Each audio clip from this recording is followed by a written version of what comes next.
El sistema de filtros electorales y controles negativos suele producir más que equilibrios, reposo o inacción legislativa, también llamada parálisis, estancamiento o bloqueo. Esto es lo que piensan muchos estadounidenses que ahora votan a Donald Trump.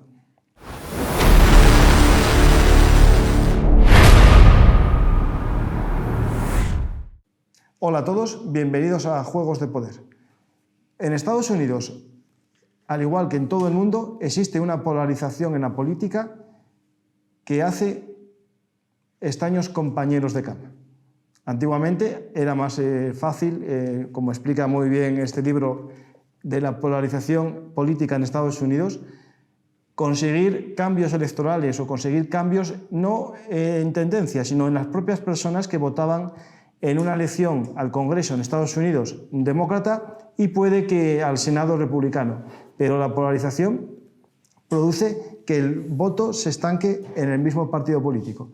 Hoy vamos a intentar analizar no el porqué de la victoria de Donald Trump, sino las consecuencias en el juego geopolítico. Empezamos el programa con José María, como siempre, y hablaremos del mapa de batalla, pero nos fijaremos más en qué pasó en Estados Unidos. Pero antes de comenzar ese apartado, hay una noticia interesante que tiene que ver con la guerra de Israel, que es que justo ayer, un poco antes de que comenzasen las elecciones en Estados Unidos, se anuncia una noticia llamativa, que es la destitución por parte de Netanyahu del ministro de Defensa, Yoav Gallant, el cual llevaba dirigiendo todo, digamos, la respuesta del 7 de octubre y también el comienzo de la guerra de Gaza y el comienzo de la guerra de Hezbollah, pese a los choques que tuvo con los partidos más ortodoxos, ¿no?, dentro de la alianza de gobierno. ¿El por qué lo destituyen? Hay tres teorías que él mismo vino a decir en una carta, que es que él estaba a favor del servicio militar obligatorio para los judíos ortodoxos, eso no se lo perdonan los grupos más radicales. También que intentó por todos los medios un alto el fuego para conseguir el intercambio de rehenes, que tampoco gustó a muchos. Y, por otro lado, defendió una comisión de investigación de lo que pasó el 7 de octubre en los fallos de seguridad. Esas tres cosas hacen que el ministro de Defensa israelí sea quitado, ¿no?, destituido, justo cuando estaban cayendo misiles de Hezbollah en el país.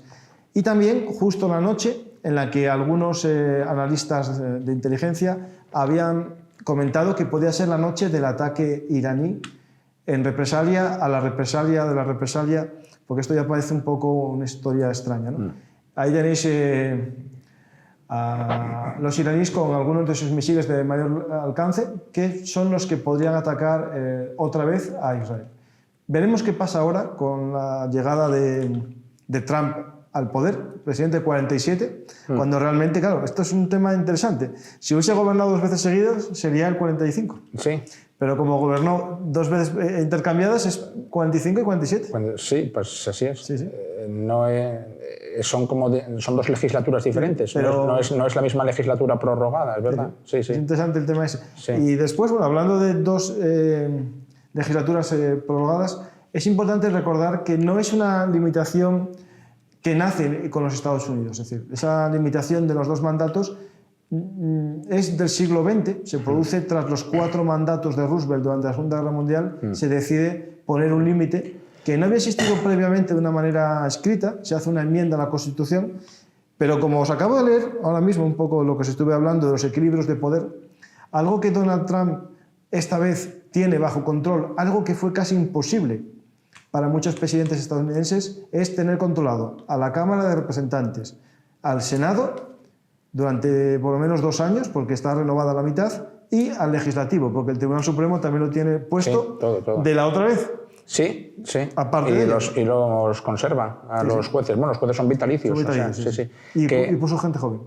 Sí, relativamente joven. Sí. Bueno, se ven. Estaba aquella otra, una que murió, que pertenecía al sector, vamos a llamar, no sé si izquierdista o progresista, pero se murió. Una que era de origen judío, no sé si te acuerdas. Una señora. Bueno, y ahora nada, ahora metió en su lugar a una joven, una chica así rubia joven. La metió Biden. No, Trump, o ¿fuera Trump en un momento o Biden? Ay, no me acuerdo ya. No. Yo sé que metió gente. Bueno, no sé, que 3 son de él. No, tiene mayoría sobrada ahí, sí. O sea que, en fin, que cuando hablabas de lo de las legislaturas diferidas, que hay un precedente conocido en un país, digamos, de nuestro entorno occidental, que fue Churchill en su momento, ¿no? Sí. Fue primer ministro durante la Segunda Guerra Mundial, luego perdió las elecciones, se fue para su casa, descansó y volvió, cuando 9 años más tarde, o sí, aproximadamente. Sí. Por ahí, ¿no? Sí, a 50 y poco, sí, porque Sí, 50 escribió sus memorias y ganó el premio Nobel en ese momento. Y ya muy mayor, ¿eh? Ya con... Bueno, igual le llegaron los 90 años en ejercicio, no sé. Porque luego todavía, desde que terminó el mandato, se retiró y estuvo todavía unos años retirado, pintando y, bueno, haciendo vida de jubilado. ¿eh? Sí. Y murió con 90 y tantos, o sea que... Pues tenemos estas elecciones, ¿no? De Make America Great Again, ¿no? Que es el lema que hay que entender ese lema importante, ¿no? Porque hay que diferenciar, yo creo que claramente en la política de Trump, 2 aspectos que para el americano medio no son tan importantes, uno por lo menos, que es la política interna y la política externa. Nosotros como extranjeros nos importa más la política externa de la mayor potencia mundial, claro. Mientras que al estadounidense le importa la política interna digo de Trump o del Partido Republicano o del Partido Demócrata, es decir, un poco qué va a hacer el que lo gobierna, ¿no? Y en el resto de países un poco también, porque aquí nosotros en España, el votante español, ¿tú crees que es consciente siquiera a veces de la política exterior nuestra? No, nada. Por eso digo que al final nosotros estamos aquí como analistas de geopolítica, pero realmente el votante americano lo que le importa es pagar la hipoteca de su casa, su coche, y que los precios de las cosas no suban mucho. Y muchos votantes, incluso latinos, que les preguntaron exactamente por qué votaban a Trump, ellos decían que, bueno, que en la época del anterior mandato de Trump las cosas valían menos, era más barato, y con Biden se había descontrolado la economía. Y van a un voto económico. Otros van a un voto, digamos, identitario o bueno, que es el del americano, el americano WAPS, ¿no? Es decir, que busca ese término, pero incluso después, dentro de minorías étnicas y inmigrantes, por ejemplo, como los latinos, ¿no? El tema de la economía es muy importante, pero también la lucha contra lo que el otro bando había convertido en su referente político, que es lo que se llama en inglés la cultura woke. Y de hecho hay una imagen ahí que sirve como reflejo, que es este lema que pone Trump detrás: despierta, no seas woke, ¿no? No woke. Awake, not woke. Esto que en Occidente... Sí, pero es así como despierto, no woke. No woke, sí, somos despiertos, pero no woke. Eso sí. Despierta, no woke. Esto que en España se llamaría reaccionario es justamente como podemos identificar el voto de mucha gente. Es decir, aquí hay gente que toma unas medidas y otros reaccionan votando a aquellos que se enfrentan a esas medidas. Y es la explicación de por qué el 55% de los hombres de origen latino, es decir, casi unos 30 millones de estadounidenses, votaron a Trump. Cuando, viendo los discursos, dices tú, ¿cómo? Si los discursos quieren expulsar a los migrantes de tal, como este hijo de un inmigrante vota a tal, porque por encima de esa consideración, ellos tienen una consideración de hombre, de clase media, trabajador. Entonces, claro, eso nos lleva a un enfrentamiento social que en Estados Unidos está más polarizado aún que en Europa. Es decir, y luego yo creo que los demócratas cometieron el error de agrupar a la gente por identidades y colectivos. Y decir, estos colectivos tienen que ser nuestros. Por ejemplo, mujeres, todas vosotras tenéis que ser nuestras, tenéis que ser demócratas. Porque como supuestamente Trump está en contra del aborto y tú eres mujer, tú tienes que estar a favor del aborto y entonces no puedes votar a Trump. Pero eso era hacer un reduccionismo muy grande, porque, a ver, mujeres hay muchas y de todo tipo y como hombres. Y puede haber muchas mujeres que sean abortistas, pero otras que sean antiabortistas también. Y hay otras mujeres que el tema del aborto les trae indiferente, que no se lo plantean. Entonces, claro, quisieron hacer de eso un caballo de batalla y decir, ¡hala! Todas las mujeres nos las vamos a traer a nuestro campo porque es que no podéis votar otra cosa más que demócrata, porque Trump os va a prohibir abortar. Y alguna dirá, ¿y quién te dijo que yo pensaba abortar? No, es un tema que va al enfrentamiento entre dos formas de ver el mundo, pero que se complica. Aquí tenemos el panorama, ¿no? Ese panorama típico que se ve en Estados Unidos, como venden siempre, ¿no? Un interior casi analfabeto, ¿no? De Biblia, analfabeto no porque lee la Biblia, ¿no? Pero Biblia y Winchester en el pick-up, ¿no? En las costas gente culta y de mundo, ¿no? Pero bueno, si os fijáis, tampoco están así.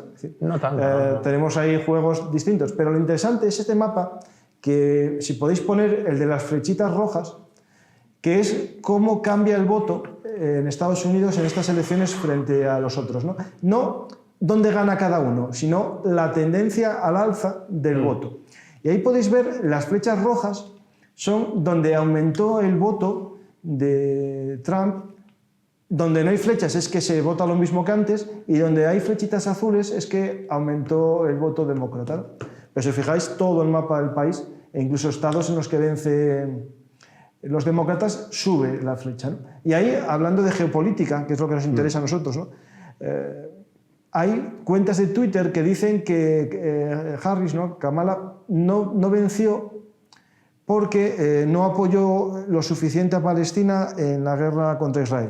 Y las cuentas de Twitter republicanas dicen, no, lo que pasa es que la gente está horrorizada por lo que hizo Hamas y apoya a Israel, y muestra este mapa. Luego este mapa le sirve a todos para entender un poco por qué sube el voto. Es decir, aquí no podemos decir que es una derrota de Harris, sino una victoria de Trump. Trump aumenta sus votos en comparación con la otra vez y en tendencia clara. Es decir, no es la típica elección, ganó porque no fueron a votar los otros. No, fue a votar mucha gente, pero votaron más... y yo creo que mucha gente votó contra los excesos woke, porque antes lo comentaba, todo ese universo woke ha cometido y sigue cometiendo y no van a rectificar. Yo creo que su receta es más wokeismo, toda una serie de excesos que se manifiestan de tantas formas, en el panorama informativo, en el panorama de los comportamientos y tal, quieren imponer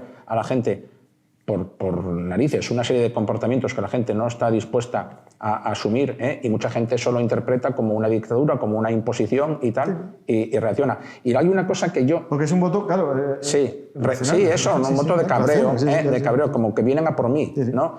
Y también, una cosa a mí, que en este caso me agrada personalmente, es que ha sido como, este voto ha sido como darle una bofetada a todo ese universo de informadores, pseudoinformadores, periodistas, redactores, mesas de redacción de los grandes medios tradicionales, New York Times y tal, los think tanks, chaqueteó a última hora. No pidió el voto a... porque vio venir el viento. Washington Post, bueno, bien. De hecho, tuvo una crítica por parte de los demócratas, que era la primera vez en la historia... Que no... Las casas de encuestas, que todas... es que, bueno, ya hace cuánto tiempo hace ya que las encuestas han dejado de ser un instrumento fiable para conocer lo que va a pasar y sencillamente son herramientas que intentan empujar el voto en una dirección. Sí, en básicamente en España se ve el sesgo de... Y aquí también. A ver si así empujamos un poco. Entonces, ¿qué ocurre? Que yo me alegro en ese sentido, que esto ha sido como una especie de palo en la cresta o bofetada por parte de la gente normal y corriente a las casas de encuestas, al New York Times, a las cadenas esta y esta otra, que no me acuerdo cuáles son, no la Fox es la ProTrump, el resto, que estaban ya como empujando, vamos a decir así, la supuesta victoria de Kamala y tal, ¿no? Sí. Pero lo que tú decías es cierto. En el Washington Post, no los redactores, pero sí el dueño, Bezos. El dueño es el de Amazon. Sí, pues vio dónde soplaba el viento y cambió de tren. En el último minuto no, los últimos 15 días. Entonces, por primera vez en su historia, no sé, pero en muchísimos años, el Washington Post dejó de apoyar en sus editoriales oficialmente a los demócratas. Hacía una editorial de pedir el voto, sí. Sí, y se mantuvo neutral. Que por otra parte, así es como deberían ser los medios de comunicación, a priori, neutrales, ¿no? Pero claro, ahí... No, a ver, un medio de comunicación no tiene que ser neutral, tiene su línea... Su línea, lo que pasa que tendría que ser objetivo, eso está. Pero ahí, ¿qué pasa? Que ya estaba como tan institucionalizado que el Washington Post tenía que apoyar a los demócratas porque sí, y el otro, el New York Times, tenía que apoyar a los demócratas porque sí. Que cuando este tío dio un paso a un lado, Pues eso ya fue llamativo. Sí. Bueno, todavía quedan por recontar varios estados, pero ya logró la cifra mágica de 270 congresistas o representantes, por lo tanto ya, sea como sea, bueno, salvo que se anulen papeletas o lo que sea, no hay duda y es bastante, digamos, con bastante margen. Lo importante es que, aparte de conseguir esto, se votó también casi a la mitad del Senado, que consiguió también la mayor parte de los senadores. Por lo tanto, va a tener control del Senado y eso es algo muy importante en Estados Unidos porque ahora mismo no lo tiene. Biden no tenía ese control de las dos cámaras. Pues yo no controlaba ninguna. No, es terrible. Sí, sí. Bueno, terrible. A ver, ahora es un poco peligroso. Yo creo que no va a haber contrapeso de poder ahora. No. Es lo que, por eso elegí este libro. Si fijaste, fue justo lo que leí. Que algo que es importante entender... Trump quiere hacer reformas de marco constitucional o marco legal, quitando esos equilibrios que yo leí. Fijaos, elegí justo ese punto porque Estados Unidos se basó siempre en un sistema de equilibrios para evitar un presidencialismo demasiado marcado. Pues tú date cuenta ahora. Él va a tener las atribuciones presidenciales, que son muchas, el Poder Ejecutivo, las dos cámaras a su favor, en sus manos, el Poder Legislativo, más luego el Tribunal Supremo, puesto por él, nombrado por él, el Poder Judicial. O sea, los tres poderes en sus manos. Sí. O sea, tanto Montesquieu, tanta separación de poderes, tanto espíritu de las leyes, a la porra todo. Claro, yo personalmente, desde mi punto de vista, eso es un problema. Y por eso a mí no me gusta que se elija a los jueces del Supremo ni del Tribunal Constitucional por parte de los políticos, ni aquí ni en ningún lado. Bueno, en Sebastopol tampoco, porque no lo hacen. Pues tenemos estas elecciones y ahora vamos a la influencia geopolítica, ¿no? Netanyahu está muy contento. Netanyahu festejó la victoria y los partidos más conservadores de la alianza del gobierno israelí aún más todavía. Sí, oye, Campa, una reflexión. Ahora que sacas lo de Netanyahu y lo que sacaste antes, la destitución del ministro de Defensa Gallant, cuando lo destituyó, que fue horas antes de que se empezaran a saber los primeros resultados electorales, ¿tú crees que lo hizo ya porque ya él ya tenía indicios de que la victoria de Trump era segura y se sentía fuerte como para destituirlo? No, a mí me había comentado una persona israelí que conozco que era mejor porque él quería hacer el ataque y Galán no. Otro ataque a Irán.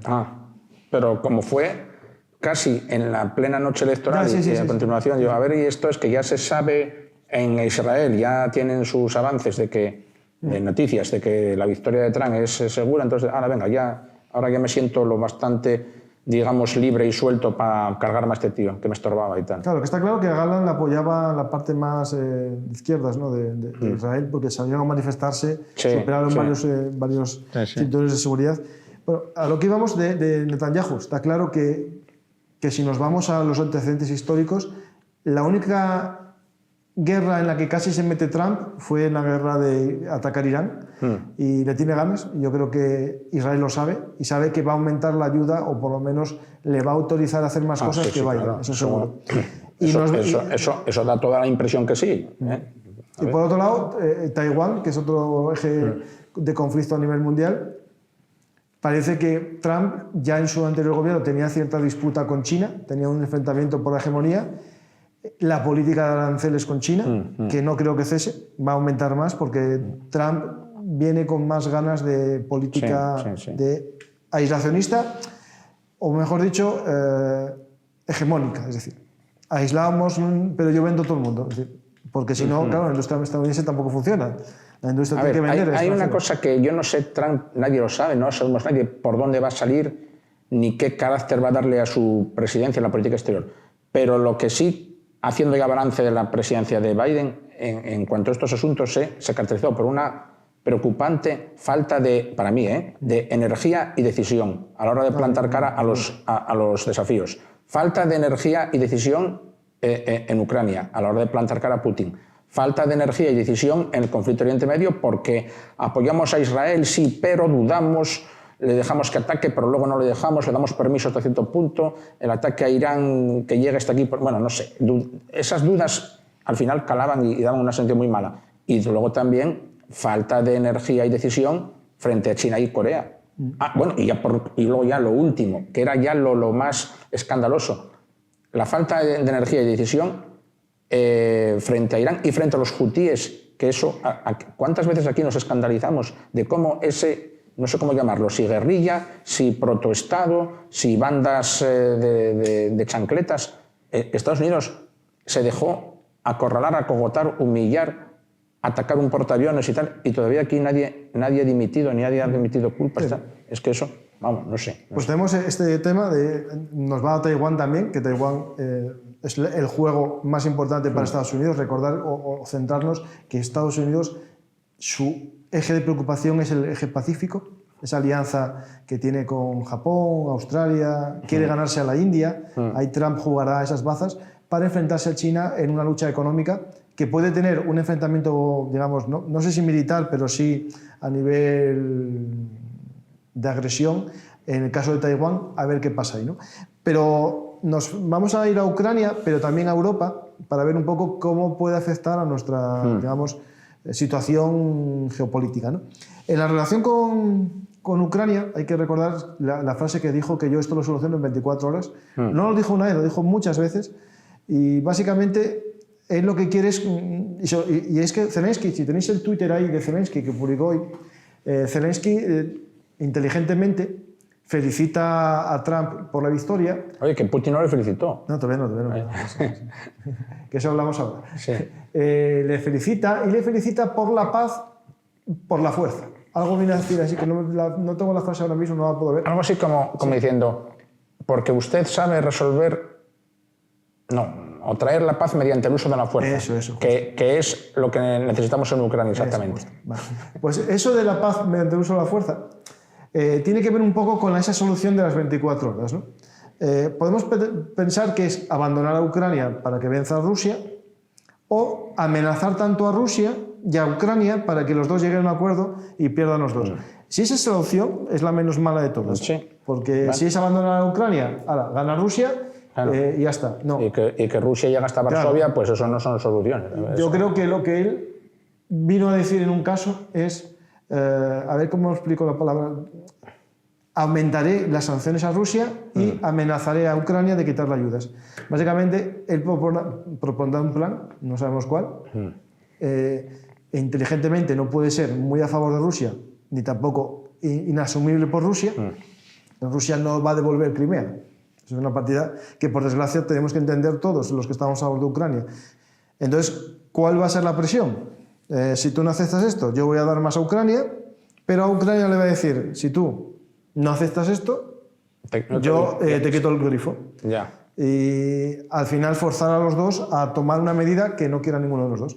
Y eso sería la única solución que se propone con esto que él dijo de 24 horas, ¿no? Sí.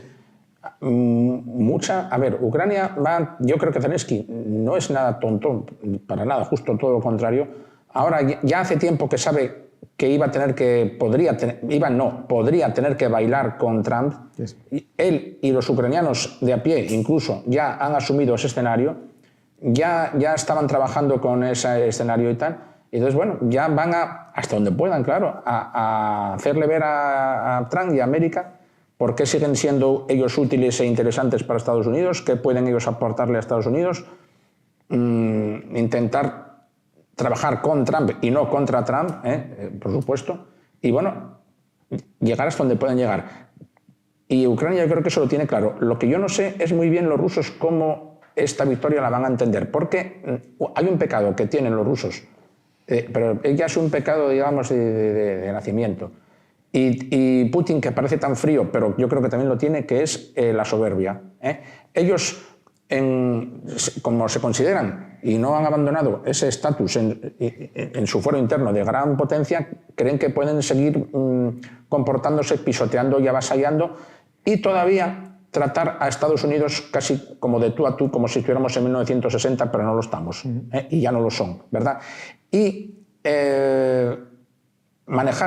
creyeron manejar al presidente Biden como un títere, y me da la impresión de que piensan que Trump que puede ser otro de sus títeres.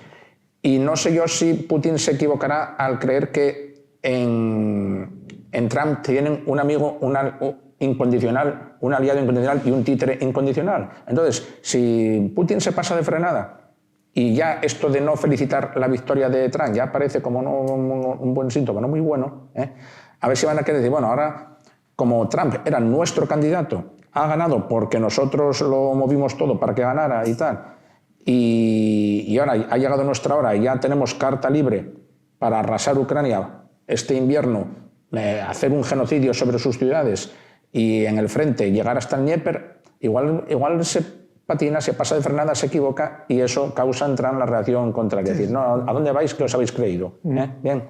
Aquí salió en unas memorias que salieron de él, una biografía, desde que dejó de ser presidente habló 7 veces con Putin. Y cuando le preguntaron sobre el tema a un periodista estadounidense, dijo, pero para ti Putin no es un asesino, dijo él. Sí, como hubo muchos en la historia.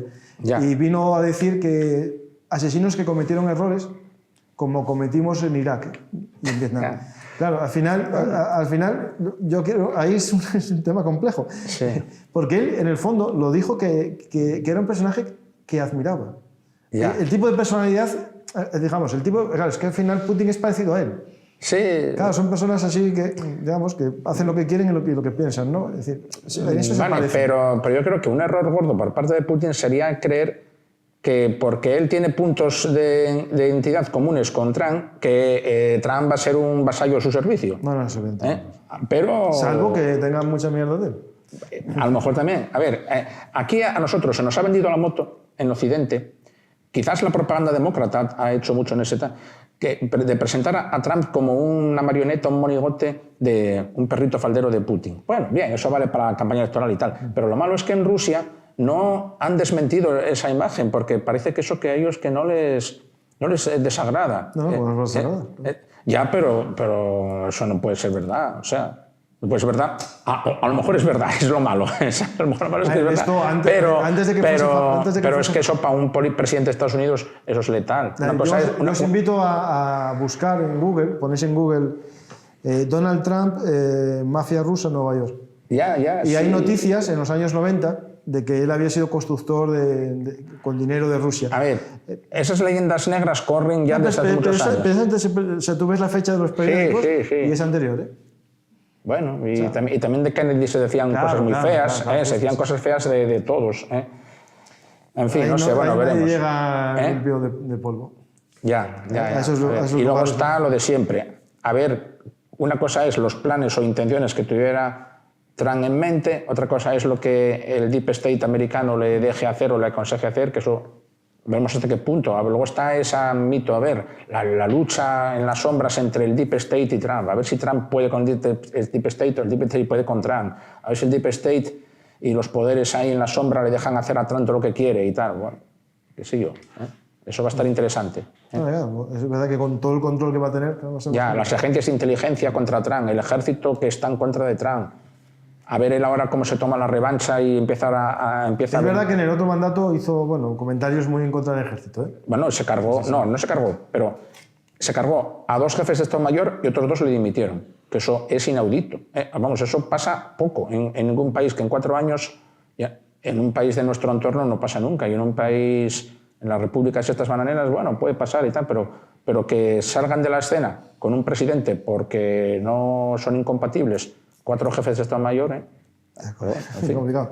Ya. Pues tenemos este escenario, iremos viendo qué sucede, porque estamos hablando un poco de lo que parece que dice, pero una de las virtudes o defectos, o como queramos decirlo, o características de Donald Trump es muchas veces no hacer lo que dice.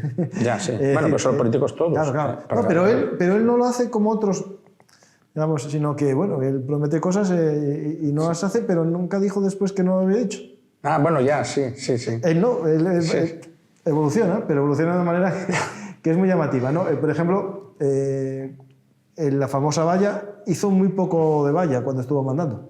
Y hace poco a Kamala en un discurso se le escapó decir que no sabía hacer ni la valla porque Obama había hecho más valla que él. Sí. Yo lo que quiero decir es que con respecto al tratamiento de Ucrania y otros temas, él, como tú lo has dicho, casi todos los políticos no se va a sentir atado por ninguna de promesas ni palabras previas. No. Así que yo creo que partimos de cero. Y ahora la pregunta del millón, que claro, es que esto no es lo mismo que en el 2014, ¿no? Y ahí, cuando Rusia se va bien con Putin, en aquellos momentos hubo el follón, acuérdate de Zelensky, que le pidió Trump datos personales del hijo de Biden en Ucrania, de sus negocios, y Zelensky dijo que no podía, que no se los daba. Sí. Y ahí dicen que empezó la enemistad personal, bueno, sí. que a lo mejor ahora está ya olvidada, superada, ya. porque después hay que recordar que entregó Javelin a Ucrania durante el 2014, ¿no? Un poco posterior, más posterior. Lo digo por ahí, pero a mí lo más importante, porque nos queda poco tiempo, para mí lo más importante de estas elecciones es que en Europa tenemos que darnos cuenta de que no podemos depender toda nuestra vida de lo que hagan los estadounidenses. Es decir, nosotros somos europeos, somos españoles y tenemos que empezar a darnos cuenta que nuestra seguridad es cosa nuestra, nuestra obligación. No, yo no digo que Donald Trump acabe con la OTAN, porque le interesa, no le viene mal tenerla, pero ya nos dijo hace 4 años una verdad como un piano, que era que hay que pagar el 2% de la cuota obligatoria para ser socios de la OTAN, ¿no? España va con el 1,20. No aprendimos con la guerra de Ucrania. Hay países que por la invasión ya están cumpliendo con el 2%, pero muchos, entre ellos España, no. Pues Donald Trump seguro que en la próxima cumbre lo va a decir. 2% no lo cumplís, ¿por qué yo voy a tener que pagaros la fiesta, ¿no? Entonces, Occidente, pensando que puede un día decidir sacar sus tropas de Alemania o sacarlas de Rota y llevarlas a Marruecos, ¿no? Imaginar que cierren la base de Rota y se la lleven 40 kilómetros al sur, al puerto de Tánger, y hagan allí su flota. Pues España pierde ya una cobertura, ¿no?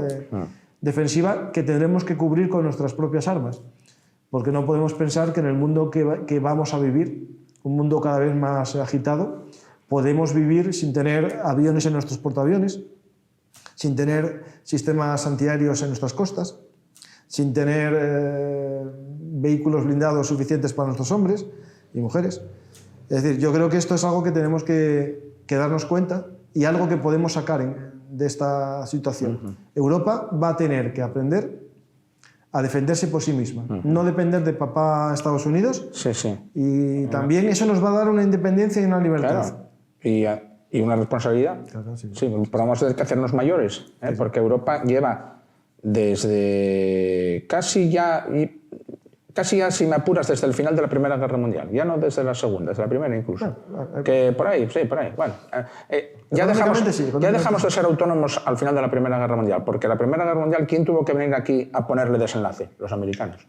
Si no, bueno, pero marchó, Sociedad de Naciones marchó, todo eso. ¿Qué, perdón? Que después de acabar la guerra, sí, marcharon. Pero es que se volvieron Estados Unidos tiene unos movimientos aislacionistas. Vale, pero es que en la Primera Guerra Mundial, ¿tú crees que los aliados occidentales, Inglaterra y Francia, hubieran ganado si no interviene Estados Unidos en el último año?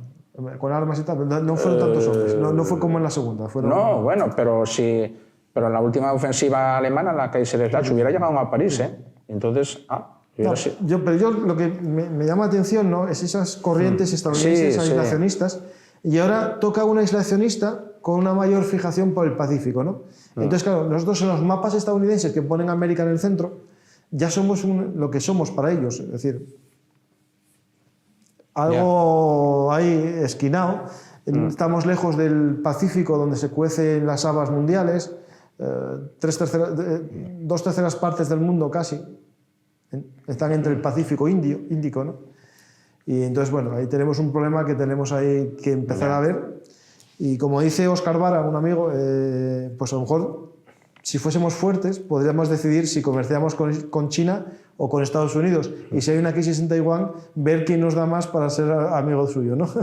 Pero como no somos independientes, pues ya sabemos. Pero tú te cuentas, ya no solo en Ucrania, sin irnos... Y yo no estoy en contra de la OTAN, aviso. No, pero acuérdate, cuando la crisis de los Balcanes, Europa demostró que era incapaz de resolver por sí sola lo que estaba pasando allí.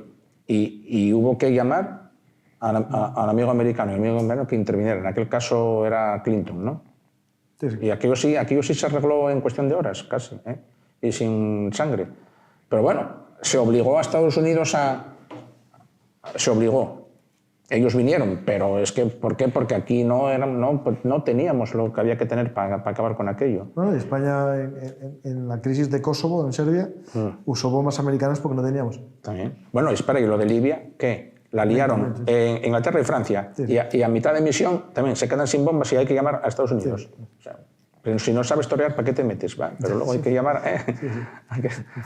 Así bien definido. Sí, sí. Pues este es el resultado de las elecciones. Muchos pensaban que iba a haber un empate técnico, andaban dándose vueltas de qué pasaría con el empate técnico, que iba a haber un presidente, el que más votos populares, un vicepresidente elegido por el Senado, para que no hubiese tal. Al final no hubo empate, sino una victoria contundente y aplastante por parte de Trump. Y también un mensaje a los políticos, ¿no? De que a veces tienen que empezar a legislar pensando en la economía, pensando en algunas cosas y no solamente en ideas políticas, ¿no? O pensamientos identitarios. O en esas agendas que en algún, no sé cómo llamarle, tintán o lo que sea, elaboran por ahí de espaldas a la gente, que a nadie le importan esas prioridades, esos asuntos, esas cuestiones de cambios de un tipo, del otro y tal. Y bueno, la gente, al hombre de la calle, ¿qué rayos se siente concernido, afectado por el cambio climático, por esto, por la subida del nivel del mar? Anda, la gente no está en esas cosas. No, y si está, lo busca la solución de otra manera. Es decir, es un tema que al final, lo digo por los políticos españoles, ¿no? Pues a lo mejor hay que buscar las políticas que nos unen. De hecho, en un capítulo entero de esta polarización viene a decir que, claro, que al final las cosas que antes se discutían en política eran tres cosas, que más o menos había cierta posibilidad de encuentro entre las partes, ¿no? Pero cuando en Estados Unidos el gasto público empezó a aumentar mucho, al final había más tarta que repartir y es cuando se empezaron a ver el problema. Los que querían gastar el dinero público en ese tipo de medidas y los que preferían no gastar nada en esas políticas para que hubiese más dinero para el contribuyente, ¿no? Al final es un tema también económico y al final, al parecer, para el americano medio, Biden lo hizo peor que Trump. Y Kamala, como vicepresidenta de Biden, está pagando los platos de lo que ella también hizo como vicepresidenta, ¿no? Pues... que ella, por sí misma, tampoco, su figura tampoco tenía ni la valía, ni la relevancia, ni el peso específico, ni nada para ganar. Era mala candidata. Si lo piensas Biden, ¿cómo hubiese quedado? No, Biden ya no estaba para nada. Biden en su momento, cuando era joven, bueno, vale, y tenía facultades, pero el pobre ahora ya no está para nada. Pero ella por sí misma, que vale, era una tía joven todavía y tal, pero no valía. O sea, ya se decía cuando está de vicepresidenta que la tienen ahí escondida a ver, no quiero decir que era una inútil, no, porque es fiscal y tal, pero no talla política, no tenía talla política. No creo que fuese el mejor perfil. La elección sigue siendo en enero, ¿no? El nombramiento, ¿no? Sí. El acto oficial en el Capitolio y tal, 6 veces, sí. Pues tras el asedio al Capitolio, con el hombre cornudo, vuelve Trump, que está enjuiciado y procesado por haber fomentado ese golpe. Cosas de la política. Oye, ahora eso creo que queda borrado todo, por lo visto. O sea, que todos los procesos y todas las causas pendientes... A ver, yo quizás me equivoque, pero en algún lado he leído que desde que él asume el cargo presidencial, que hay como una especie de, no amnistía, pero algo así, sobre sus cuentas pendientes. Que sea que no lo pueden procesar mientras tanto. Bueno, lo veremos, porque eso va cambiando. Yo no conozco tanto el sistema estadounidense. No, es que ahora se vuelve inmune. Pues muchas gracias a todos, José María. Hoy no hablamos mucho de combates, de batallas. Que es que hay igual, una cosa no quita la otra, pero bueno, por la noche, ¿no? El que quiera en frente de batalla, en Bellum Artis, que lo vea. Y hasta la próxima semana. Ya os contaremos qué sucede en este cada vez más convulso mundo.